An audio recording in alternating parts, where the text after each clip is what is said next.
बिस्मिल्लाहिर्रहमानिर्रहीम। दोस्तों, जीअं ई असांजो अचण थियो कंबर में साईं हुसैन शाह जी जनाज़े निमाज़ में असां पहुतासीं।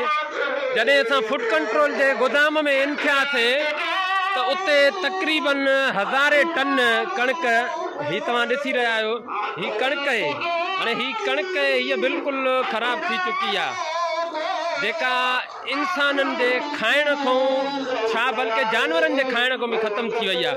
हाणे ॾिसो, ग़रीबनि खे त हिकिड़ो अन्न जो दाणो नथा ॾियनि, पर हिते 1000 टन ही तव्हां ॾिसी रहिया आहियो फूड कंट्रोल जे कंबर जे गोदाम में 1000 टन कणिक आहे, जेका तव्हां ॾिसी रहिया आहियो लाइव मुंहिंजी स्क्रीन में। त उहा 1000 टन कणिक बिल्कुलु ख़राब थी वई आहे ऐं उहा बिल्कुलु कारी थी वई आहे। ही तव्हां ॾिसी रहिया आहियो 1000 टन।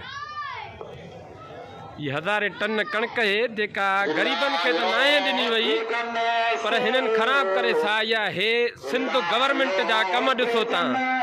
जॾहिं असांजो कंबर में अचणु थियो साईं गुलाम हुसैन शाह जे जनाज़े जी कवरेज जे लाइ असां आयासीं, त जॾहिं हिते असांजो हिते जो इंटर थियासीं असां फूड कंट्रोल जे गोदाम में, जिते 1000 टन कणिक पई। हाणे तव्हां ॾिसी रहिया आहियो, मुंहिंजो तव्हांखे ॾेखारे रहियो आहे 1000 टन कणिक पई आहे, पर बिल्कुलु उहा कारी आहे, जेका खाइण खां इंसाननि जे खाइण खां त ठहियो, पर जानवरनि जे खाइण जहिड़ी बि न आहे। ही तव्हां ॾिसो, हाणे हिन में ग़रीबनि जो कहिड़ो ॾोह आहे? ग़रीब बुख था मरनि, बुख बदहालीअ में पूरा आहिनि। हिते 1000 टन कणिक आहे, जेका उहा सिंध गवर्नमेंट जे तरफ़ां उहा ख़राब थी रही आहे। तव्हां ॾिसी रहिया आहियो 1000 टन कणिक आहे, 1000 टन कणिक तव्हां ॾिसो था।